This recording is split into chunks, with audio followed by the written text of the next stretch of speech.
स्वागत करता हूं आप सभी का एक और नई वीडियो में। और मैं आज आप सभी को बताने वाला हूं कि एलआईसी के आनंदा 2.0 पोर्टल से आप कैसे किसी की भी इंश्योरेंस पॉलिसी कर सकते हैं।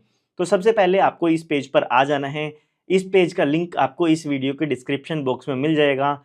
यहाँ पर भी आप देख सकते हैं esales.licindia.in इसका लॉगिन यूआरएल है। ये पेज ओपन करने के बाद यहाँ पर आपको तीन ऑप्शन मिलते हैं। तो यहाँ पर आपको क्लिक करना है सेल्स कैंपेन्स पर। यहाँ पर लिखा भी हुआ है agent CLIA CO DO SBA और LIC can click on sales campaign to login. तो हम यहाँ पर इस ऑप्शन पर क्लिक करते हैं। ये क्लिक करने के बाद यहाँ पर आपसे आपकी यूजर आईडी पूछी गई है। तो अगर आप OTP के थ्रू लॉगिन करना चाहते हैं तो आपको इस ऑप्शन पे क्लिक करना है, और आपके पास अगर पासवर्ड है तो आपको इस ऑप्शन से लॉगिन करना है। तो यूजर आईडी में आपका जो भी एजेंसी कोड है वो आपको यहाँ पर एंटर करना होगा। ये एंटर करने के बाद आपको क्लिक करना है गेट OTP के ऑप्शन पर। उसके बाद जो भी आपकी एजेंसी में ईमेल आईडी रजिस्टर्ड है और जो भी मोबाइल नंबर रजिस्टर्ड है उस पर आपको एक OTP देखने को मिल जाएगा। उसके बाद यहाँ पर आपको ओके पर क्लिक करके वो OTP यहाँ पर आपको एंटर करना है। ये OTP एंटर करने के बाद आपको क्लिक करना है लॉगिन के बटन पर। तो जैसे ही आप लॉगिन पर क्लिक करेंगे तो उसके बाद यहाँ पर आपको अपना पासवर्ड क्रिएट करना होगा अगर आप पहली बार लॉगिन कर रहे हैं तो आइए हम यहाँ पर पासवर्ड क्रिएट कर देते हैं। पासवर्ड को एंटर करने के बाद यहाँ पर आपको पासवर्ड को कंफर्म करना है और सेट पासवर्ड के बटन पर क्लिक करना है। उसके बाद यहाँ पर आप देख सकते हैं आपका जो पासवर्ड है वो सक्सेसफुली सेट हो जाता है। तो उसके बाद आप ओके पर क्लिक करेंगे। जैसे ही आप ओके पर क्लिक करेंगे उसके बाद यहाँ पर जो भी आपका आनंदा का पोर्टल है वो लॉगिन हो जाता है। सबसे पहले यहाँ पर एजेंट डैशबोर्ड दिया गया है जहाँ पर आपकी लीड्स दिखने को मिलेगी, जो भी आपने क्रिएट की है, आपके प्रपोजल देखने को मिलेगी, आपने कितनी पेमेंट कर दी है वो देख सकते हैं, आपने कितनी BOC जनरेट की है वो देख सकते हैं, और कितने प्रपोजल रजिस्ट्रेशन किए हैं, आपकी कितनी पॉलिसी है, वो सभी चीज़ें यहाँ पर आपको देखने को मिल जाएगी। उसके बाद सेकंड ऑप्शन आपको प्लान्स का देखने को मिल जाता है। जो प्लान्स के ब्रोशर है वो यहाँ से आप डाउनलोड कर सकते हैं। फॉर एग्जांपल आप जीवन लाभ का प्लान ब्रोशर डाउनलोड करना चाहते हैं तो आप ब्रोशर पर क्लिक करेंगे और यहाँ से जीवन लाभ प्लान की कंप्लीट इंफॉर्मेशन का ब्रोशर आप डाउनलोड कर सकते हैं। तो यहाँ पर आप देख सकते हैं डाउनलोड हमारे पास ये फाइल हो चुकी है। इसमें कंप्लीट जीवन लाभ की इंफॉर्मेशन आप देख सकते हैं। उसके बाद ऐसे ही बाकी प्लान्स के अगर आप ब्रोशर डाउनलोड करना चाहते हैं तो ये डाउनलोड करके आप अपने क्लाइंट्स या कस्टमर के पास सेंड कर सकते हैं। उसके बाद यहाँ पर एंडोमेंट प्लान की अलग लिस्ट दी गई है, होल लाइफ प्लान दिए गए हैं, money back plan, health plan, term insurance plan, pension plan, ULIP plan. तो इनमें से जो भी आप प्लान सेल करना चाहते हैं उस प्लान को आपको सेलेक्ट करना होगा। तो अभी के लिए हम मान लेते हैं कि आप एंडोमेंट प्लान लेना चाहते हैं तो एंडोमेंट आपको प्लान यहाँ से सिलेक्ट करना होगा। ये सिलेक्ट करने के बाद आपको प्रोसीड के बटन पर क्लिक करना है। ये करने के बाद सबसे पहले जिसकी भी आप इंश्योरेंस पॉलिसी करना चाहते हैं उसका नाम यहाँ पर आपको एंटर करना होगा। फुल नेम यहाँ पर आपको एंटर करना है। तो अभी के लिए हम मान के चलते हैं कि आकाश गर्ग के नाम पर हम पॉलिसी करना चाहते हैं। तो यहाँ पर हम डिटेल्स एंटर करेंगे, नाम एंटर करेंगे। उसके बाद हमें डेट ऑफ बर्थ यहाँ से सिलेक्ट करनी होगी। डेट ऑफ बर्थ को सिलेक्ट करने के बाद यहाँ से आपको जेंडर सेलेक्ट करना है, और जो भी आपके कस्टमर का मोबाइल नंबर है वो यहाँ पर आपको एंटर करना है। ये मोबाइल नंबर एंटर करने के बाद आपको कस्टमर की ईमेल आईडी एंटर करनी है। ये सभी डिटेल्स आपको बिल्कुल सही एंटर करनी है, क्योंकि कस्टमर के पास मोबाइल नंबर पर OTP जाता है और ईमेल पर बॉन्ड भी जाता है और OTP भी जाता है। ईमेल आईडी एंटर करने के बाद आपको रेजिडेंशियल स्टेटस उनका सेलेक्ट करना है जो कि रेजिडेंट इंडियन होगा। ये सिलेक्ट करने के बाद आपको प्रोसीड के बटन पर क्लिक करना है। उसके बाद यहाँ पर आपको कोड डिटेल्स एंटर करनी होगी, यानी कि आप कौन सा प्लान देना चाहते हैं, कितने टर्म के लिए देना चाहते हैं, वो सभी डिटेल्स आपको यहाँ पर मेंशन करनी होगी। तो यहाँ पर लाइफ इंश्योर्ड डिटेल्स आपकी ऑटोमेटिक आ जाएगी जो कि आप फिल कर चुकी हैं। उसके बाद आपको प्रोडक्ट्स की डिटेल एंटर करनी होगी। सबसे पहले आप कितना सम एश्योर्ड देना चाहते हैं वो आपको यहाँ पर एंटर करना होगा। तो अभी के लिए हम 1 लाख यहाँ पर लिख देते हैं। पॉलिसी टर्म आप जितने देना चाहते हैं वो आप यहाँ पर एंटर करेंगे। उसके बाद प्रीमियम पेइंग टर्म ऑटोमेटिक यहाँ पर आ जाती है। उसके बाद प्रेफर प्रीमियम पेमेंट मोड आपका क्या रहेगा वो आपको यहाँ से सेलेक्ट करना होगा। क्वार्टरली, मंथली, या आप हाफ ईयरली देना चाहते हैं, ईयरली देना चाहते हैं। तो अभी क्वार्टरली सेलेक्ट कर देते हैं। उसके बाद अगर आप NACH का रजिस्ट्रेशन करना चाहते हैं ताकि बैंक अकाउंट से ऑटोमेटिक पेमेंट डिडक्ट हो सके तो आपको यहाँ पर येस करना है, अदरवाइज नो करना है। उसके बाद अगर वो पुलिस पर्सनल है, पुलिस में है तो येस करना है, अगर पुलिस में नहीं है तो आपको नो करना है। उसके बाद पॉलिसी की शुरुआत कब से करना चाहते हैं वो डेट आपको यहाँ से सेलेक्ट करनी होगी। बैक डेट करना चाहते हैं तो यहाँ पर आपको बैक डेट सेलेक्ट करने का भी ऑप्शन दिया गया है। तो यहाँ पर अभी के लिए हम सेलेक्ट कर देते हैं 1 जून। उसके बाद यहाँ पर आप अपनी पॉलिसी में राइडर को ऐड करना चाहते हैं तो राइडर्स को यहाँ पर सेलेक्ट करके ऐड कर सकते हैं। राइडर्स का प्रीमियम आपको अलग से पे करना होता है जो कि आपके पॉलिसी में ऐड हो जाता है। राइडर एक एडिशनल बेनिफिट आपकी पॉलिसी में होता है। अभी के लिए हम मान के चलते हैं कि आपको कोई भी एडिशनल राइडर नहीं चाहिए है, उसके बाद आपको कैलकुलेट प्रीमियम के ऑप्शन पर क्लिक करना है। अगर आप यहाँ पर कोई भी राइडर सेलेक्ट करते हैं तो कितना सम एश्योर्ड आपके राइडर का होगा वो भी आपको यहाँ पर एंटर करना होगा। तो यहाँ पर हमने जैसे ही कैलकुलेट प्रीमियम पर क्लिक किया, उसके बाद quarterly premium, yearly, half yearly premium जो भी है यहाँ पर आ जाता है। तो यहाँ से आपको सेलेक्ट करना होगा, जो कि हमने ऑलरेडी सेलेक्ट कर रखा है। उसके बाद इसकी इलस्ट्रेशन को डाउनलोड करना चाहे, इसमें क्या क्या बेनिफिट मिलेंगे वो आप यहाँ से डाउनलोड कर सकते हैं। तो इन्फॉर्मेशन जो भी हमने एंटर की थी वो यहाँ पर आ चुकी है। ये जैसे ही आप कोटेशन क्रिएट कर देते हैं, उसके बाद कंप्लीट इन्फॉर्मेशन यहाँ पर आप देख सकते हैं प्रीमियम की। उसके बाद आपको यहाँ पर क्लिक करना है सेव कोट के ऑप्शन पर। तो यहाँ पर जो भी आपकी कोटेशन है वो यहाँ पर सेव हो जाती है, ताकि आगे की इसकी फॉर्म फिलिंग की प्रोसेस है वो आप कर सकें। आपको यहाँ पर जो भी फॉर्म फिल करना होगा वो सेम उसी तरीके से फिल करना है जैसे आप फिजिकली फॉर्म्स फिल करते हैं। सेम वही इंफॉर्मेशन आपको ऑनलाइन एंटर करनी होगी। बस आपको यहाँ पर थोड़ा ध्यान रखना है कि आप सही जगह पे सही इंफॉर्मेशन एंटर करें। तो जैसे ही आपकी ये कोटेशन सेव हो जाती है तो उसके बाद आपको एक ऑप्शन मिलेगा प्रोसीड का, तो इस पर आपको क्लिक करना है।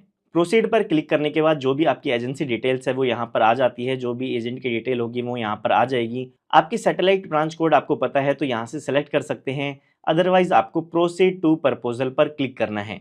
जैसे ही आप इस पर क्लिक करेंगे तो यहाँ पर आप देख सकते हैं लिखा गया है प्रपोजर केवाईसी डिटेल, यानी कि जिसकी भी आप पॉलिसी करना चाहते हैं उसकी केवाईसी आपको करनी होगी। तो यहाँ पर पूछा गया है सी केवाईसी नंबर क्या आपको पता है? अगर नहीं पता है तो आपको नो करना है। ज़्यादातर लोगों के पास ये केवाईसी नंबर नहीं होगा तो आपको नो ही करना होगा। उसके बाद जो भी आपके प्रपोजर हैं उनका पैन कार्ड नंबर एंटर करना होगा और उनकी डिटेल्स एंटर करनी होगी। तो यहाँ पर प्रपोजर का जो पैन कार्ड नंबर है वो यहाँ पर एंटर कर देता हूँ। उसके बाद यहाँ पर आपको क्लिक करना है फैच केवाईसी डिटेल्स के ऑप्शन पर। तो यहाँ पर जैसे ही हमने फैच डिटेल्स पर क्लिक किया तो वहाँ पर डिटेल्स नहीं आई थी, इसीलिए यहाँ पर ये पेज ओपन हो चुका है ताकि यहाँ से ई केवाईसी हो सके। तो यहाँ पर आपको क्लिक करना है हेल्प के बटन पर। यहाँ पर आपको क्लिक करना है click to generate offline e KYC. यहाँ से हमें अपने प्रपोजर की या कस्टमर की ई केवाईसी करनी होगी, ताकि यहाँ पर जो भी वेरिफिकेशन प्रोसेस है वो यहाँ से हो सके। तो उसके बाद यहाँ पर आपको सबसे पहले लॉगिन पर क्लिक करना है। लॉगिन पर क्लिक करने के बाद जो भी आपके कस्टमर है, क्लाइंट है, उनका आधार नंबर एंटर करना होगा और यहाँ पर कैप्चा कोड ये एंटर करना है। ये करने के बाद जो भी आपके कस्टमर का रजिस्टर्ड मोबाइल नंबर है आधार में, उस पर ओटीपी चला जाता है आपके कस्टमर के पास, तो वो ओटीपी आपको यहाँ पर एंटर करना होगा। ओटीपी एंटर करने के बाद आपको लॉगिन के बटन पर क्लिक करना है। लॉगिन करने के बाद यहाँ पर आपको एक ऑप्शन मिलेगा ऑफलाइन ई केवाईसी, तो इस ऑप्शन पर आपको क्लिक करना है। यहाँ पर आपको एक शेयर कोड क्रिएट करना होगा, तो यहाँ पर आपको 4 डिजिट का एक कोड क्रिएट करना है ताकि आप अपनी फाइल को लॉक कर सकें। तो यहाँ पर हम एक पासवर्ड क्रिएट कर देते हैं और उसके बाद आपको डाउनलोड के बटन पर क्लिक करना है। यहाँ पर जैसे ही आप डाउनलोड करेंगे तो आपकी ई केवाईसी करने के लिए एक फ़ाइल आपके सिस्टम में डाउनलोड हो जाएगी। उसके बाद आपको फिर से अपने उसी पेज पर आ जाना है जो कि हमारा पहले हुआ था। उसके बाद यहाँ पर आपका कस्टमर का जो रजिस्टर्ड मोबाइल नंबर है वो यहाँ पर भी एंटर करना होगा। उसके बाद 4 डिजिट का जो आपने कोड क्रिएट किया है वो यहाँ पर एंटर करना है और आपके सिस्टम में जो फाइल डाउनलोड हुई है वो ब्राउज पर क्लिक करके यहाँ से सिलेक्ट करनी है। तो हमने ये फाइल डाउनलोड जो हुई थी वो जिप फाइल सेलेक्ट कर दी है। उसके बाद आपको कंटिन्यू के बटन पर क्लिक करना है।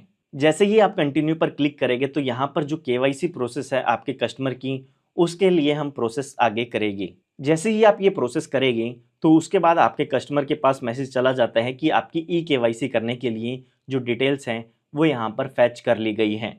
अभी ये जो प्रोसेस है थोड़ा स्लो चल सकता है क्योंकि अभी एलआईसी की तरफ से इस पर काम चल रहा है। जल्दी जल्दी हो सकता है इस प्रोसेस को और भी स्मूथ कर दिया जाए। तो जैसे ही यहाँ पर आपके कस्टमर की ई केवाईसी हो जाती है तो यहाँ पर आपके पास ऑटोमेटिक ये पेज आ जाता है केवाईसी कंप्लीटेड सक्सेसफुली। उसके बाद आपके जो प्रपोजर हैं उनका नाम लिखा होगा। उसके बाद यहाँ पर आपको प्रोसीड के बटन पर क्लिक करना है। प्रोसीड पर क्लिक करने के बाद आपके कस्टमर की फ़ोटो आ जाएगी, नाम आ जाएगा, एड्रेस आ जाएगा, डेट ऑफ बर्थ आ जाएगी और उनका जेंडर आ जाता है। ये जो सभी डिटेल्स हैं वो आधार कार्ड की डिटेल्स से फैच कर ली जाती हैं। उसके बाद यहाँ पर आपको कुछ पर्सनल इन्फॉर्मेशन एंटर करनी होगी कि जो भी आपके प्रपोजर हैं उनके फादर का नाम क्या है, मदर का नाम क्या है। अगर कोई ऑल्टरनेट मोबाइल नंबर है तो वो आप यहाँ पर एंटर कर सकते हैं। उनका मैरिटल स्टेटस क्या है वो आप यहाँ से सेलेक्ट कर सकते हैं। उसके बाद क्या वो इनकम टैक्स पे करते हैं या नहीं करते हैं तो वो यहाँ से सेलेक्ट करना होगा। उनका प्लेस ऑफ बर्थ क्या है वो आपको यहाँ पर एंटर करना है और पैन कार्ड पर उनका क्या नाम है वो यहाँ पर एंटर करना है। तो ये सभी डिटेल्स आपको यहाँ पर एंटर करनी होगी। आइए मैं ये डिटेल्स एंटर कर देता हूँ। ये डिटेल्स एंटर करने के बाद यहाँ पर पूछा गया है कि क्या ये जीएसटी में रजिस्टर्ड है, अगर है तो ठीक है, वरना आपको नो के ऑप्शन पर क्लिक करना है। उसके बाद अगर आप नीचे की तरफ आके ऑप्शन देखेंगे तो यहाँ पर आपको एड्रेस डिटेल्स फिल करनी होगी और बाकी कुछ डिटेल्स जो कि आप प्रपोजल फॉर्म में फिल करते हैं वो सभी डिटेल्स आपको यहाँ पर फिल करनी है। तो यहाँ पर पूछा गया है is the tax residency outside India, तो इस पर भी आपको नो करना है कि आउटसाइड इंडिया टैक्स रेजिडेंसी नहीं है। ज़्यादातर आप इंडियन लोगों का ही करते हैं ये जो प्रोसेस है, तो इसीलिए आपको यहाँ पर नो करना है। उसके बाद यहाँ पर एड्रेस डिटेल्स ऑटोमेटिक आ जाती है आपके आधार कार्ड से। उसके बाद अगर आप कम्युनिकेशन एड्रेस कोई एंटर करना चाहें तो वो यहाँ पर एंटर कर सकते हैं। एड्रेस डिटेल एंटर करने के बाद आपको एडिशनल इन्फॉर्मेशन का ऑप्शन मिल जाएगा। तो यहाँ पर पूछा गया है कि आपका ऑब्जेक्टिव क्या है इंश्योरेंस लेने के लिए, तो आप risk cover with saving select कर सकते हैं। अगर बच्चों का इंश्योरेंस करना चाहते हैं तो सुटेबल फॉर चिल्ड्रन आप सेलेक्ट कर सकते हैं। उसके बाद यहाँ पर ये ऑटोमेटिक आ जाएंगे दो ऑप्शन, रिस्क प्रोफाइल और कैटेगरी का। उसके बाद आप टैक्स ब्रैकेट कौन से में आते हैं वो सिलेक्ट कर सकते हैं। अगर आप 10% टैक्स ब्रैकेट में आते हैं तो वो सिलेक्ट कर सकते हैं। जो लोग इनकम टैक्स रिटर्न फाइल करते हैं उनको इन चीज़ों के बारे में पता होगा। अगर आप एजेंट होकर इन चीज़ों के बारे में नहीं जानते हैं तो आपको अपनी इंफॉर्मेशन ज़रूर अपग्रेड करनी चाहिए। उसके बाद आपका सिक्योर्ड लोन और अनसिक्योर्ड लोन आपने कितना लिया हुआ है वो पूछा गया है। इन डिटेल्स को आप स्किप भी कर सकते हैं। उसके बाद यहाँ पर पूछा गया है कि जो भी प्रपोजर है जिनकी भी आप इंश्योरेंस पॉलिसी कर रहे हैं वो कहाँ से और कितने इनकम करते हैं। तो यहाँ पर अगर वो कोई जॉब करते हैं तो उनकी सैलरी कितनी है वो आप मेंशन करेंगे, और अगर यहाँ पर उनका बिजनेस है तो बिजनेस इनकम यहाँ पर एंटर कर सकते हैं, और किसी और सोर्स से इनकम है तो वो यहाँ पर अदर सोर्सेज में आप एंटर कर सकते हैं। तो अभी के लिए हम यहाँ पर एक इनकम एंटर कर देते हैं 5 लाख रुपए की। उसके बाद आपको यहाँ पर ऑक्यूपेशन डिटेल्स एंटर करनी होगी। तो प्रेजेंट ऑक्यूपेशन इनका क्या है वो आपको यहाँ से सेलेक्ट करना होगा। क्योंकि यहाँ पर रिस्क असेसमेंट किया जाता है इसीलिए आपसे ऑक्यूपेशन डिटेल्स पूछी जाती हैं। तो यहाँ पर काफ़ी ऑप्शन दिए गए हैं, arm force, chartered accountant, cost accountant, या फिर डॉक्टर है, लॉयर है, एजेंट है, वो सभी डिटेल्स आप यहाँ से सिलेक्ट करेंगे। उसके बाद एग्जैक्ट उनकी नेचर क्या है, बिजनेस आप सेलेक्ट करेंगे। सोर्स ऑफ इनकम क्या है, बिजनेस आप सेलेक्ट करेंगे। एजुकेशनल क्वालिफिकेशन उनकी कितनी है वो आप यहाँ से सेलेक्ट कर सकते हैं। ग्रेजुएट है, पोस्ट ग्रेजुएट है, 10th की है, 12th की है, वो आप यहाँ पर ये सभी डिटेल्स फॉर्म में जो मेंशन करते हैं वही आपको मेंशन करनी होगी।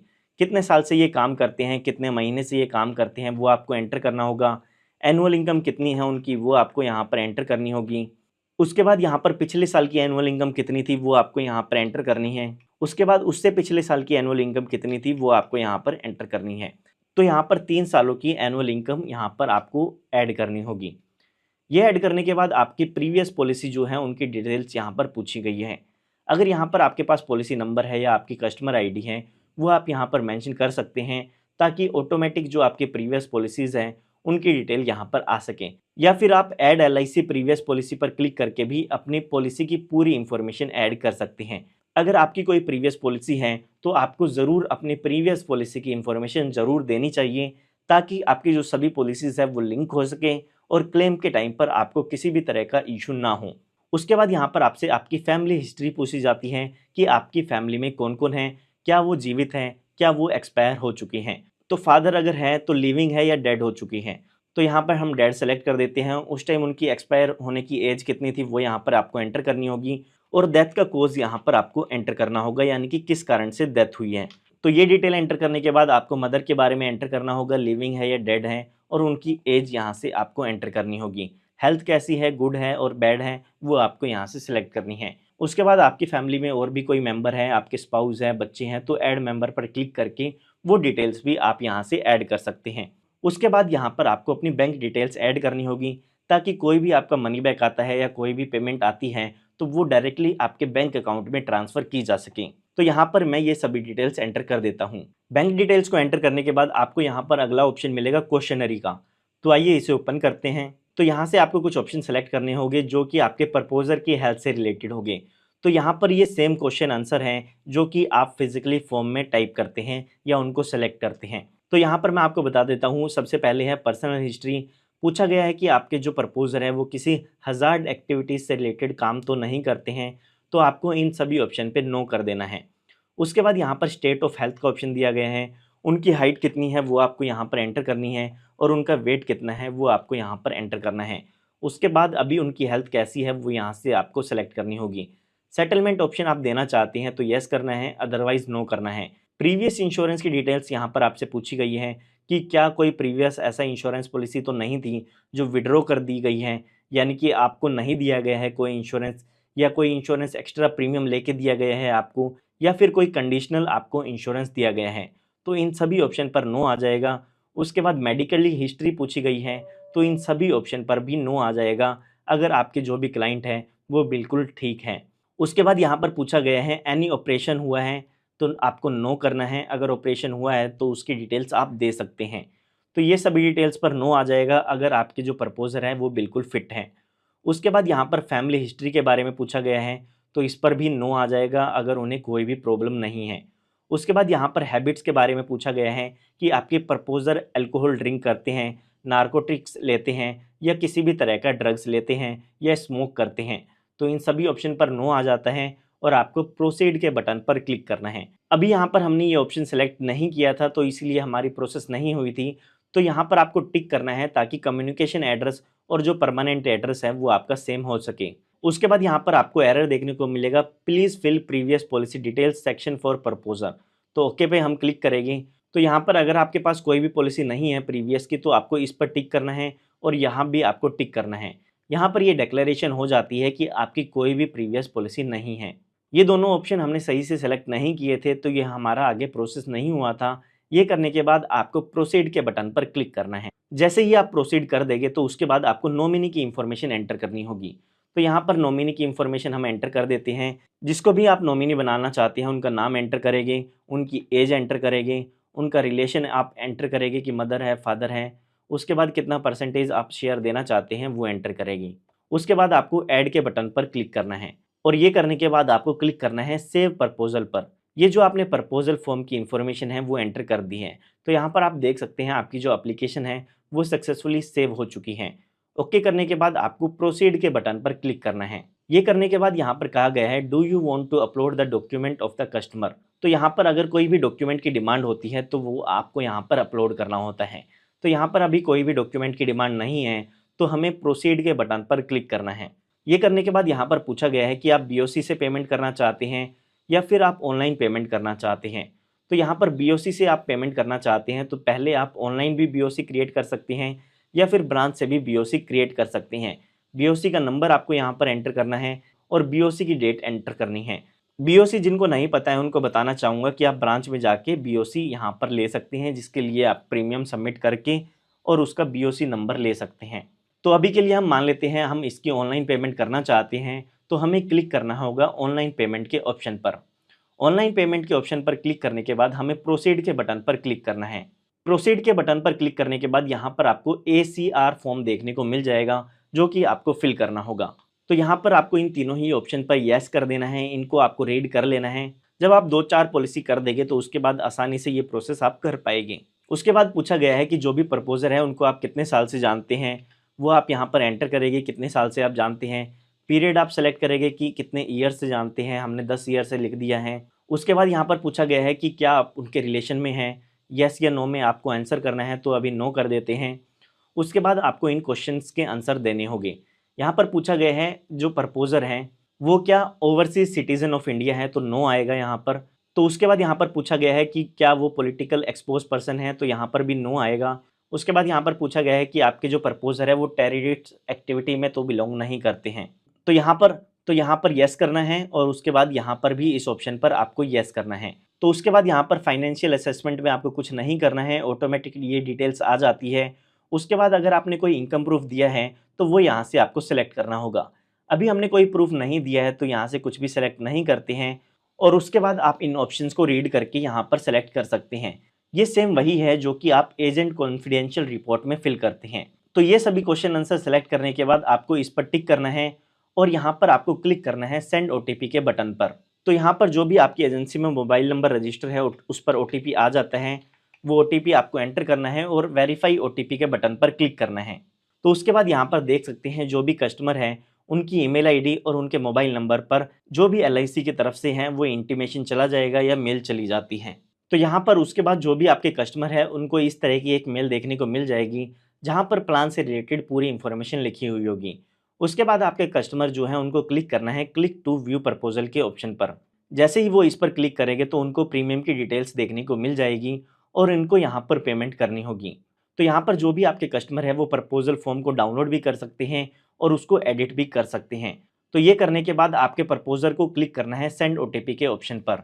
उसके बाद यहाँ पर जो भी आपके कस्टमर हैं उनको इसे वेरीफाई करना होगा एक ओटीपी के थ्रू।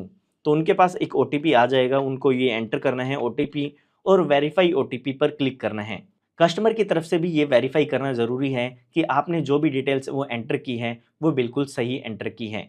उसके बाद पेमेंट करने के लिए यहाँ से ऑप्शन सेलेक्ट करना है और प्रोसीड के ऑप्शन पर क्लिक करना है। ये करने के बाद आप यूपीआई के थ्रू पेमेंट कर सकते हैं, नेट बैंकिंग के थ्रू कर सकते हैं या फिर क्रेडिट डेबिट कार्ड के थ्रू कर सकते हैं।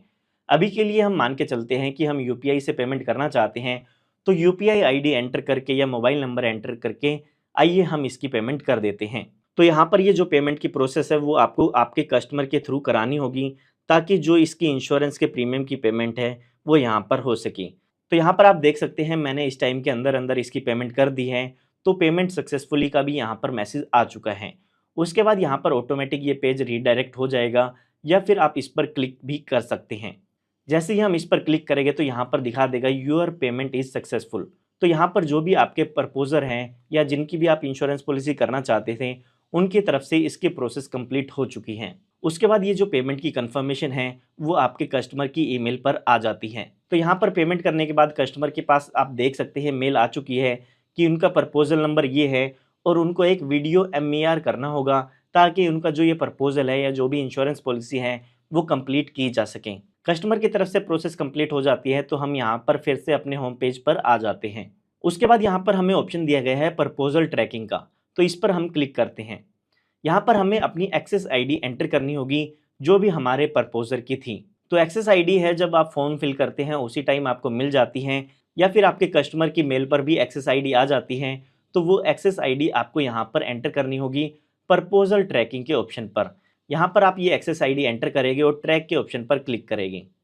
तो यहाँ पर आप देख सकते हैं केवाईसी कंप्लीट हमने कर दी थी, एजेंट कॉन्फिडेंशियल रिपोर्ट हमने कंप्लीट कर दी थी, कस्टमर वेरिफिकेशन हो चुका है, कस्टमर ने पेमेंट कर दी है, बीओसी हो चुकी है। उसके बाद एमएचआर कंप्लीट होना रहता है जो कि ये ऑटोमेटिक आपके डिवीज़न की तरफ से कर दिया जाता है या ब्रांच की तरफ से किया जाता है। ये ईडीएमएस में जो भी हमने डिटेल्स एंटर की है वो अपलोड हो चुकी हैं और आपका जो प्रपोजल है वो भी रजिस्टर हो चुका है।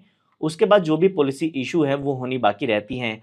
जैसे ही पॉलिसी ये इशू हो जाती है वो तुरंत आपकी ईमेल आईडी पर या आपकी कस्टमर की ईमेल आईडी पर सेंड कर दी जाती है और साथ ही साथ जो भी एफपीआर है वो भी आपके कस्टमर की ईमेल आईडी पर सेंड कर दी जाती है। तो ये जो प्रोसेस है वो इस तरह से कंप्लीट हो जाती है। आपकी तरफ से ये प्रोसेस करने के बाद आपको यहाँ पर वेट करना है ताकि ब्रांच की तरफ से ये सभी चीज़ें जो हैं वो वेरीफाई करके आपकी जो पॉलिसी है वो क्रिएट हो सकें। जैसे ही आपकी पॉलिसी क्रिएट हो जाएगी तो यहाँ पर आपको पॉलिसी इशूड का ऑप्शन देखने को मिल जाएगा और साथ ही साथ एफपीआर आपके कस्टमर को सेंड हो जाएगी। उसके बाद आइए एक बार हम फिर से एजेंट डैशबोर्ड में आके देखते हैं। तो यहाँ पर आप देख सकते हैं हमने एक प्रपोजल रजिस्ट्रेशन कर दिया है। तो उसके बाद जैसे ही हम व्यू ऑल पर क्लिक करेंगे तो जो भी हमने एक्सेस आईडी क्रिएट की है जो भी प्रपोजल्स क्रिएट किए हैं वो सभी आपको यहाँ पर देखने को मिल जाएगी। तो दोस्तों अब मैं जो आपको अपडेट देने वाला हूँ वो नेक्स्ट डे की देने वाला हूँ। 27 जून को हमने अपना प्रपोजल सबमिट किया था। यहाँ पर आप देख चुके थे कि यहाँ पर 1 आ चुका था जब हमने अपना प्रपोजल यहाँ पर सबमिट किया प्रपोजल रजिस्ट्रेशन के ऑप्शन में। अब यहाँ पर नेक्स्ट डे हो चुका है यानी कि 28 जून हो चुकी है। 27 जून को हमने अपना प्रपोजल सबमिट किया था तो यहाँ पर 28 तारीख को हमारा प्रपोजल कंप्लीट हो चुका है और आप पॉलिसीज में देख सकते हैं एक पॉलिसी हमने यहाँ पर की है। मैंने आपको बताया था 1 से 2 दिन में आपकी जो पॉलिसी की प्रोसेस है वो हो जाती है। तो यहाँ पर पॉलिसीज के सेक्शन में आप व्यू ऑल पर क्लिक करेंगे तो यहाँ पर आपको पॉलिसी नंबर देखने को मिल जाएगा। साथ ही साथ यहाँ पर आपको एक्सेस आईडी भी देखने को मिल जाती है। आइए एक बार यहाँ से एक्सेस आईडी कॉपी करते हैं और ऑप्शन में जाते हैं हम प्रपोजल ट्रैकिंग पर। यहाँ पर हम अपनी एक्सेस आईडी एंटर करते हैं और ट्रैक के बटन पर क्लिक करते हैं।